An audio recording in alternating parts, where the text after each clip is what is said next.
We've all seen the image before. A dusty red cloud painted on the wall of a cave, with the imprint of a hand in the center of it. It looks as if someone placed their palm against the cold surface of the rock and then sprayed paint over it. And yet this artwork predates spray paint by thousands of years.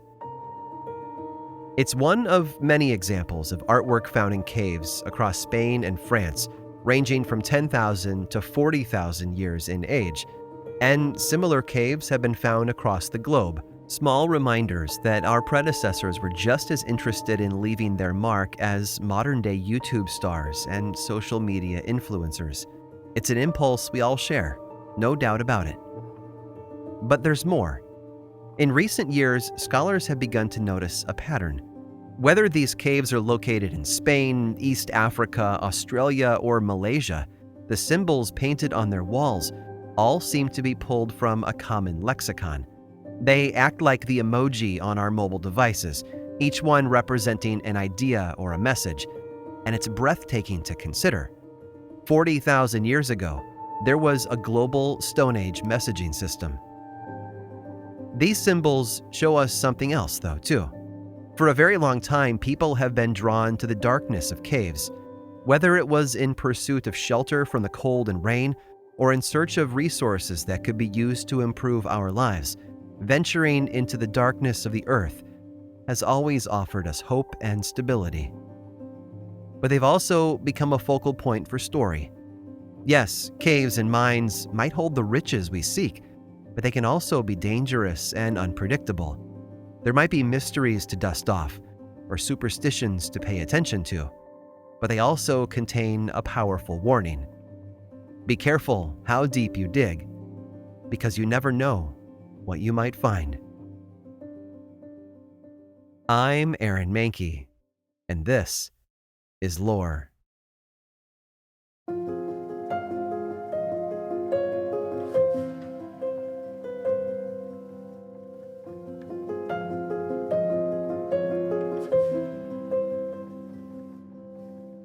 For thousands of years, humans have delved beneath the surface of this world. In many instances, it was to explore or seek shelter. Other times, it was to see what valuable resources might be waiting in the darkness below. And as the symbols on cave walls around the world have taught us, we also use those places to leave messages for the next group to pass through. But outside of the natural caves that were available to anyone who stumbled upon them, the most common way humans have gone deep is through mining. The oldest mine on record is located in Swaziland and dates back over 40,000 years. Other mines of a similar age can be found in Europe, and most of them were built with the same goal: to find hematite and flint. But mining is a deceptively simple thing. On the surface, it's just digging. You grab a tool, move the earth out of your way, and search for the thing you need. But for most ancient cultures, there was more to it than that. For them, mining was a spiritual thing, and you can see that in the words connected to it. For example, in the ancient Assyrian culture, the word for mineral, kuku, literally translates as fetus or embryo. To them, a piece of flint wasn't just a stone, it was the offspring of the earth, a magical seed that was created for their use. And that attitude helped foster a spirit of respect among cultures that used mining to find resources. In Cherokee culture, crystal formations were often fed with the blood of animals that they hunted because they believed that the blood would nurture them and help them grow. Other cultures viewed mining as an act of violence against the earth, ripping the minerals out like a hunter might pull out the entrails of an animal it plans to eat. For these cultures, it was all about doing it respectfully and properly. And a great example can be found in the Aboriginal people of Australia. That's where the world's oldest continually operating mine is located, in the western part of the country in a strip of mountains known as the Weld Range. But they didn't mine flint there. No, in this location they dug for something more important: red ochre. It's a mineral used as a pigment, and it gets its color from the iron oxide that has tinted the clay, giving it a rusty red tone. In fact, most of those painted handprints I mentioned earlier were created using red ochre. And for many cultures around the world, it was precious, almost holy. If we step back for a moment, that should make a lot of sense. Mining at the basic level is about digging through the common to find the rare. It's the search for special things buried in the mundane, to pull something valuable out of the worthless. In fact, many of the early materials mined by our ancestors were valuable specifically because they were rare. In a sense, the very act of mining is a search for the sacred. For the Aboriginal people of Australia, red ochre was that sacred thing. Early European settlers arrived to find the people there already fully obsessed with the pigment. One of the earliest reports by white settlers about Aboriginal activities is a description of the trip many Aboriginal men would make each year from their homes to the nearest ochre mine. It's said that they would walk for months, covering hundreds of miles just to make their annual visit. Along the way, more and more ceremony and ritual would enter their days. Then, once they arrived outside the mine, these travelers would fall to their knees and kiss the ground, weeping with joy at the sight of it. But they wouldn't rush inside. Instead, they would set up camp and perform one last ritual of preparation. After shaving their entire body from head to toe, the men would cover themselves in fat, abstain from food, water, and sleep, and then dance all the way through the night. Only when this ritual was complete were they ready to do what they came for, to enter the mine and retrieve the ochre they required. But even then, there were superstitions and traditions to observe. Among them, it's said that the Aboriginal men would gather up the ochre they came for and then retreat back to the entrance of the mine by walking backwards. This was partially so that they never showed their backs to the mine, which would have been a sign of respect, but it also allowed them to use a branch to obliterate their footprints. Why? Because they had just stolen from the sacred mine, and if they left tracks behind, they might be followed and punished for it. And who, you might ask, would follow these brave miners up to the surface? The guardians of the mine, of course, known locally as the Mondongs. But Mondongs aren't human caretakers. They aren't a priestly caste or a tribe of sworn protectors. No, they're something much more frightening than that. They are the creatures who live inside the earth.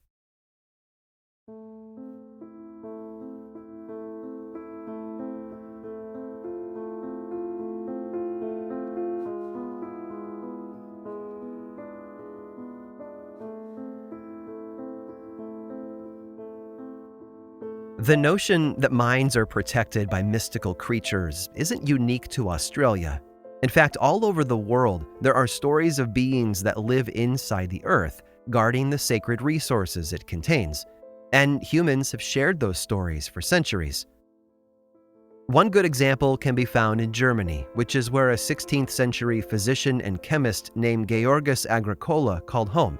In fact, the town he lived in was a hub for mining and smelting metals, and over time, his scientific curiosity pulled him into that world. He eventually became one of the leading experts on mineralogy and metallurgy in his era. Being a doctor, though, he spent most of his time treating the injured miners that worked in the area. Illness and broken bones and everything else that could happen to those who worked the mines kept his medical training in good use, and that put him in a good position to hear all sorts of stories.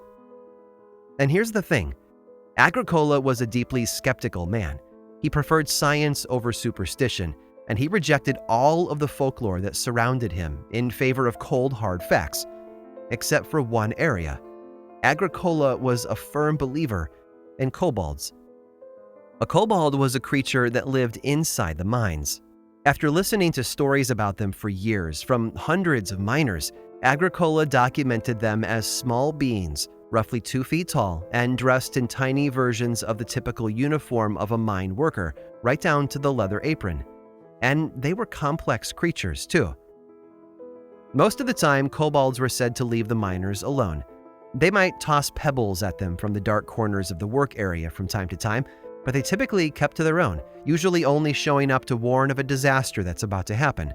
But they had a darker side, of course. It's said that if a miner mocked the kobolds or muttered curses about them, that the creatures would become angry and cause problems for them. Cave-ins, injuries, and unusual sounds and vibrations were all blamed on angry kobolds for a very long time. And it's easy to see why, too. In an age when people understood a lot less about geology and the forces that were at work beneath the surface, those who worked down there wanted answers, so they invented them for themselves. Oh, and if the name kobold reminds you of the mineral cobalt, that's because the latter gets its name from the former. It turns out the sorts of metals European miners were digging for in the 16th century, silver and copper mostly, all had a striking resemblance to another ore, but it wasn't until the substance was smelted that the difference became apparent. This mystery mineral didn't melt down to a beautiful shimmering silver. Instead, the heat reduced it to a powder that contained a high amount of arsenic, which was toxic to those who worked with it. Over time, miners felt that this ore was tricking them and making them look like fools, so they named it after the kobolds who did the same. It's been cobalt ever since. There are other creatures in the folklore of mining cultures around the world. In South America, the mining towns of the Bolivian Andes are home to belief in a spiritual being known as El Tío, who is seen as a god of mines and ore. In parts of England, there are stories of blue caps, a mine spirit that usually shows up in the form of a small blue flame.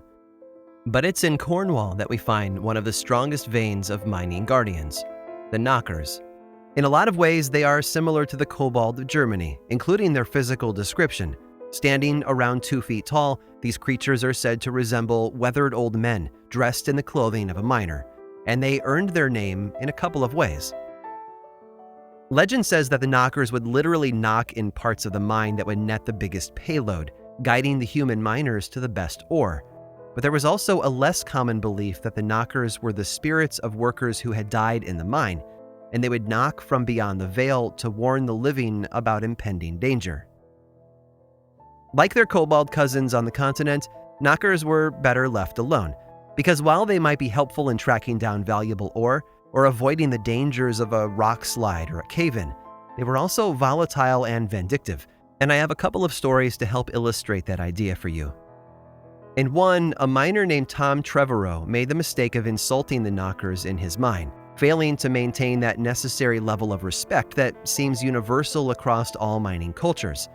As a result, Tom's luck was turned bad, and he became such a failure at mining that he had to give up the profession altogether and become a farmer. In another story, a man named Barker was exploring the depths of an unoccupied mine when he claimed to have stumbled upon a group of knockers who were working in the depths of the tunnel. For a long while, Barker stayed hidden, listening to them as they worked and talked, but it quickly ended. One of the knockers had noticed him, and he was confronted by them for his disrespect and curiosity. As punishment, the creatures magically injured his knee, making Barker lame for the rest of his life. It was one more verse in the same old song. Disrespect to the guardians of the mine came with severe punishment, from physical injury to the collapse of an entire mine. Sadly, though, we humans rarely need the assistance of supernatural creatures to bring ruin down upon our heads. Whether or not the approval of mythical creatures is secured, mines have been, and always will be, a very dangerous place to work. Because down in the darkness, something very real awaits those who venture in. Unexpected disaster and horrifying death.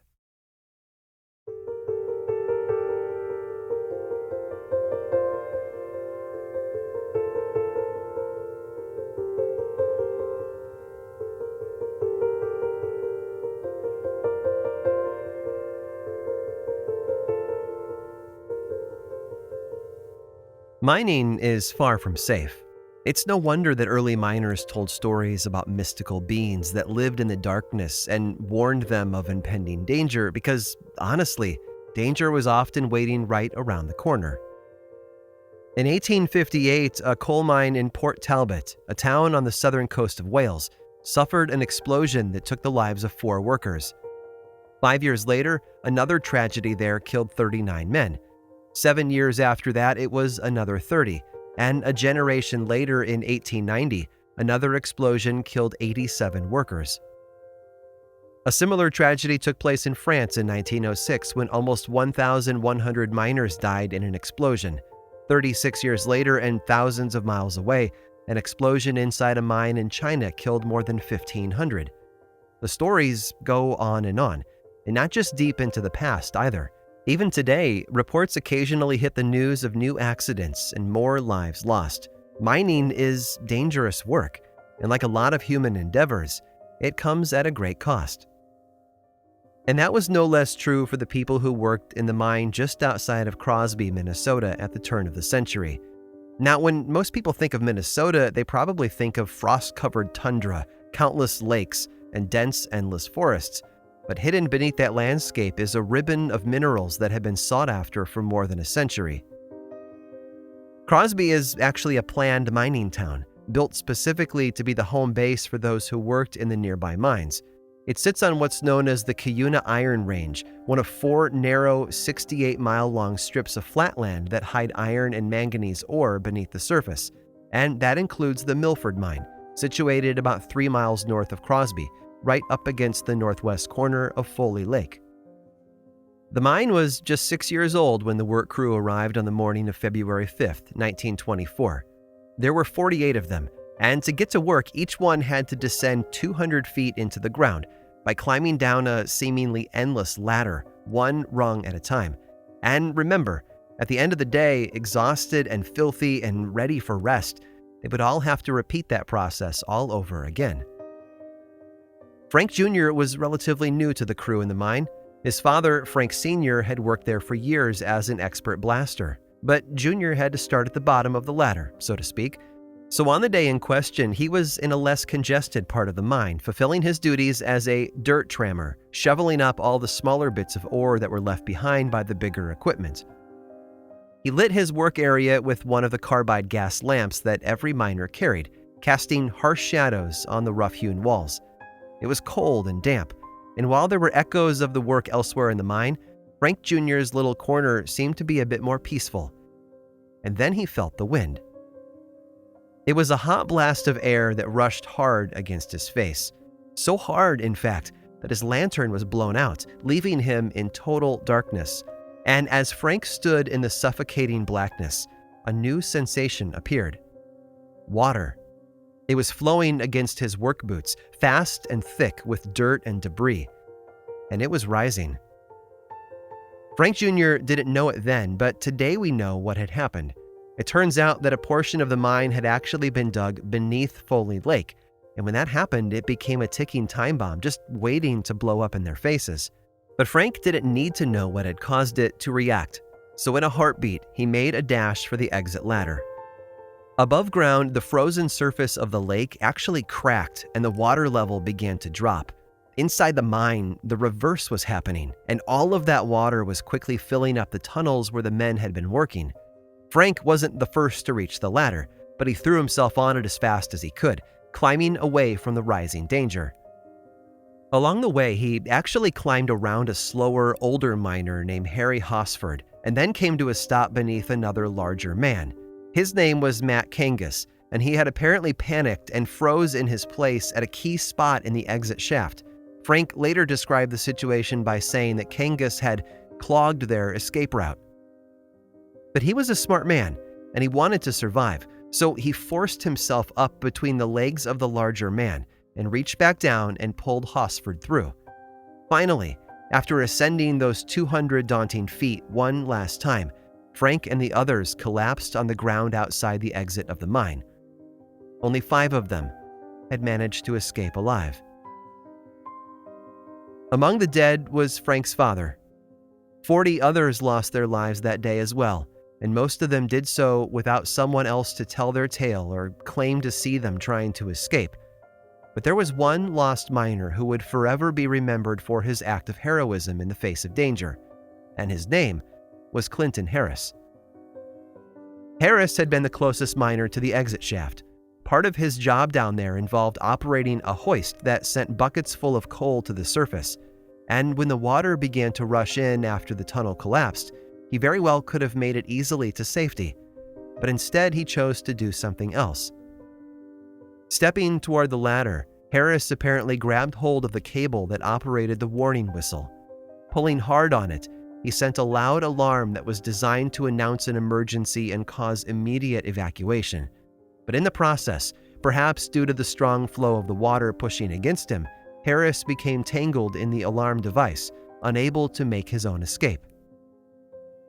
Even after drowning within sight of the ladder, the weight of his body kept enough pressure on the cable to keep the whistle blowing for hours.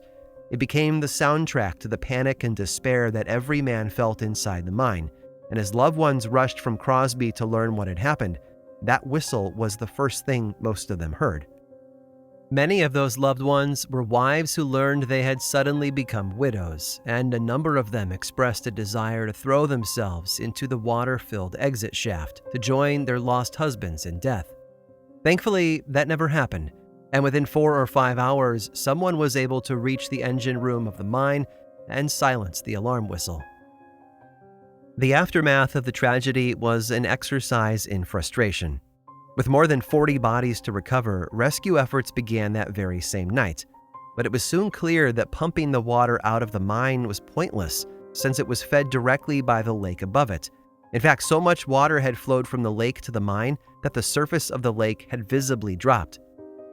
Instead, they decided to drain the lake, allowing them to gain access to the mine and recover the bodies of their fallen fathers and friends. It took them 9 months to do it, but by November of 1924, they finally pulled the last of them out, bringing closure to an experience that would haunt the town for decades to come.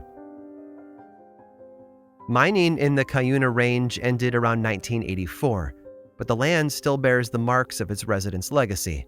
The piles of rock and open mines are proof of that. But some of the marks are a bit more mysterious, and they serve to remind us of the darker side of humanity's search for riches beneath the surface. In the end, one thing is absolutely clear. No matter how deep we delve into the world around us, we're never really far from our most abundant resource: tragedy.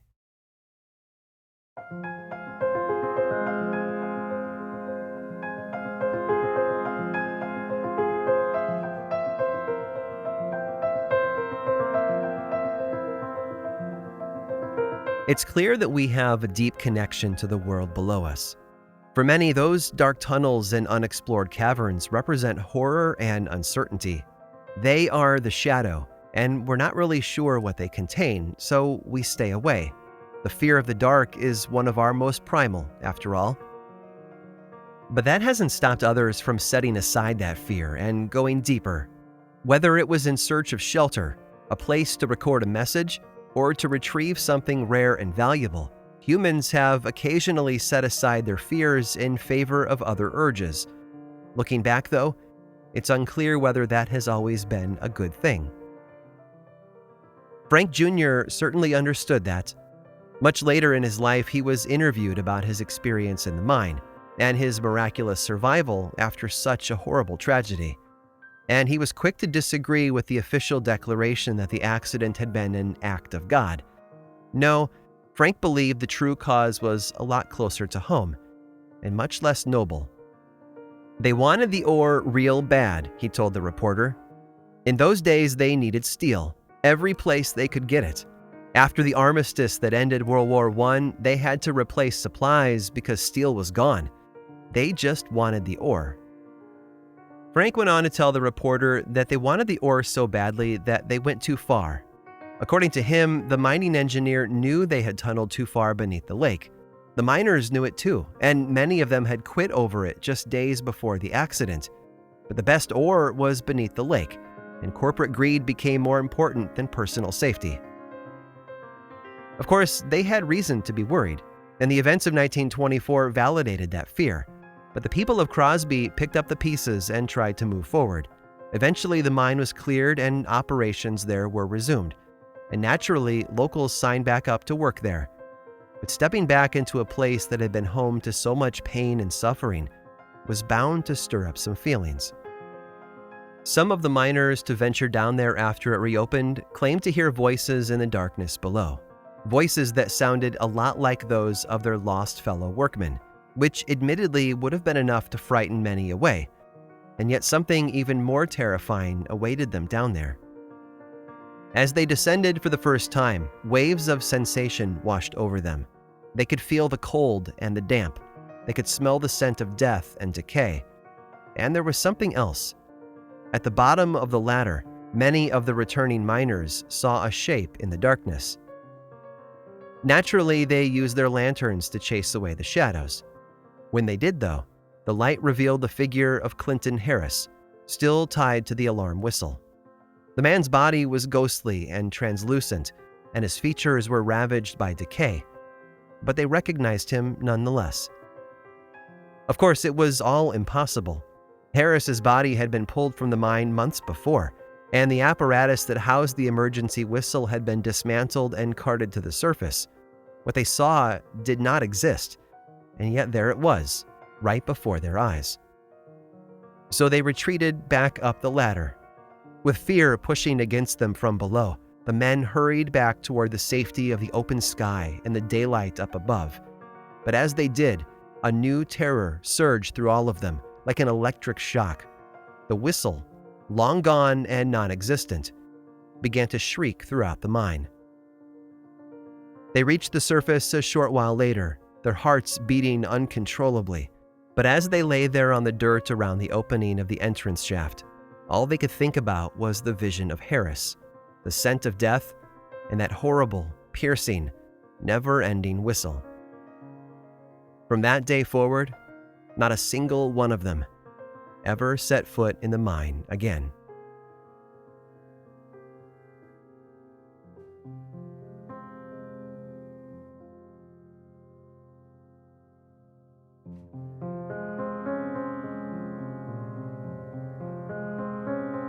It takes a lot of faith to set aside fear and enter a place that makes us feel insecure.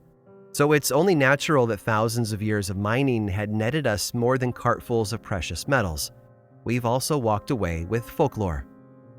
Stick around after this short sponsor break, and I'll reveal one more piece of that amazing folklore to you. And it's a story you don't want to miss.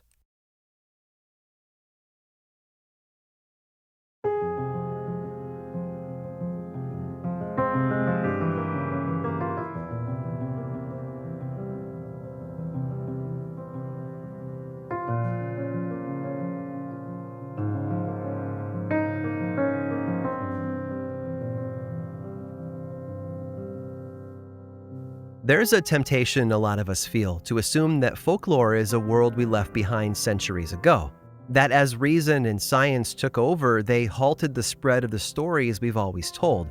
But nothing could be further from the truth. That's because story is central to who we are as humans, and when we move and settle in new areas, we take those stories with us. They're part of our culture, our family, and our faith, and no amount of years or miles can make them go away. One of the cultures I mentioned earlier were the miners from Cornwall. Back home, they became incredibly skilled at their job, but when economic hardship ravaged the country in the late 19th century, many of those miners packed up and traveled across the Atlantic to make a fresh start in the United States. When they arrived, they put those skills to work in places like California, where the gold rush was spreading like wildfire and filling heads with visions of wealth and glory. Soon enough, you couldn't walk into a mine in the western United States without finding at least one Cornish miner. But of course, they brought more than their trade skills with them. They brought their folklore too. But those little creatures they whispered about back in Cornwall took on a slightly different name in America. Instead of knockers, they became more commonly known as Tommyknockers. And that wasn't the only change those mystical guardians of the underground would go through, because American culture was very different from back home. In Cornwall, those little creatures tended to be forces for good, rewarding honorable behavior and punishing ambition and greed. But ambition and greed were central to much of 19th century America. It was the Gilded Age, after all, the era of the Rockefellers and the Vanderbilts, and all their other ultra-wealthy families who represented the pinnacle of the American dream. So when the Tommyknockers arrived, they had to adapt to those new values. There were other differences too. In Cornwall, the knockers were seen as small, invisible, weathered old men who worked in the shadows of the mine. In America, though, the Tommyknocker became more of a ghostly figure, a spirit of dead miners who still communicated with the living. And in the late 19th century, a time when spiritualism was dominant in American culture, that transformation made a lot of sense. But regardless of their new qualities, The Tommyknockers were a common subject of discussion among those who worked in the mines across the country, so much so that they began to become essential parts of that industry. They were protective spirits who never left a mine until it was officially closed down, and they gave those who worked there a bit of extra reassurance. It's said that the Cornish miners in America would refuse to enter a mine unless their employers guaranteed that the Tommyknockers were already on duty. They were essentially co-workers, so it's no wonder that as mines began to close around the country in the 1950s, the miners wanted to make sure the Tommyknockers were taken care of too. In one instance in Pennsylvania, out-of-work miners formed the Society for the Relief and Support of Displaced Tommyknockers. That was its name. They had legitimate concern for the well-being of these imaginary creatures, and they weren't alone.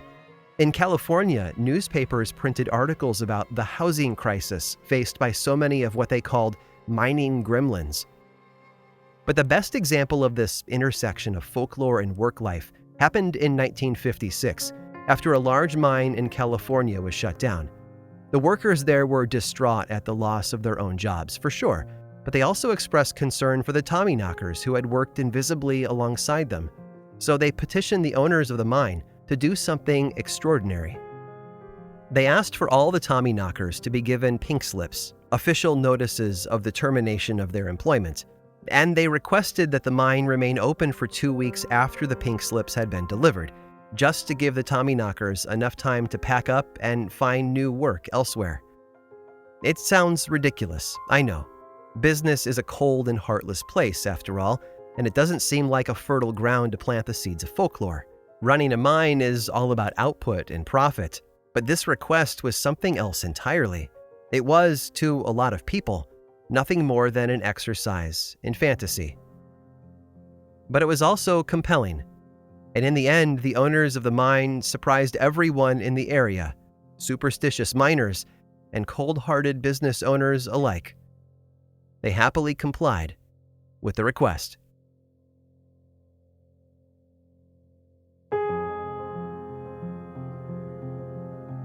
This episode of Lore was written and produced by me, Aaron Mahnke, with research by Sam Alberti and music by Chad Lawson. Lore is much more than just a podcast. There's a book series available in bookstores and online, and 2 seasons of the television show on Amazon Prime Video. Check them both out if you want more lore in your life. I also make 2 other podcasts, Aaron Mahnke's Cabinet of Curiosities and Unobscured, and I think you'd enjoy both. Each one explores other areas of our dark history, ranging from bite-sized episodes to season-long dives into a single topic. And you can learn more about both of those shows and everything else going on all over in one central place, theworldoflore.com/now. And you can also follow the show on Twitter, Facebook, and Instagram. Just search for Lore Podcast, all one word, and click that follow button. And when you do, say hi. I like it when people say hi. And as always, thanks for listening.